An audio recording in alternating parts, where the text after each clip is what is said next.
मित्रांनो, आपल्या व्हिडिओमध्ये आपलं स्वागत आहे. तर मी आज सांगणार आहे उडदामधील माहिती.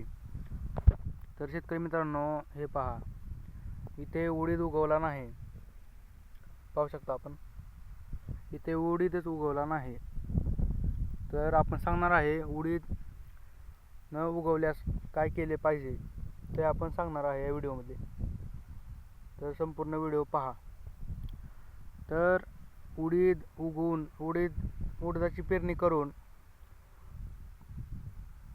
10 दिवस झाले की आपल्याला कळते कुठला उडीद उगवला नाही, कुठला उगवला आहे.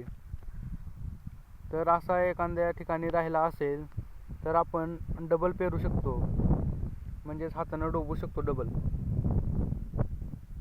हे पहा, इथे राहिलेला आहे.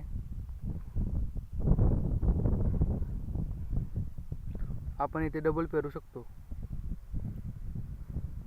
तर मित्रांनो, असेच नवीन नवीन व्हिडिओसाठी आपल्या चॅनलला सबस्क्राईब नक्की करा व बेल आयकॉनला क्लिक करायला विसरू नका.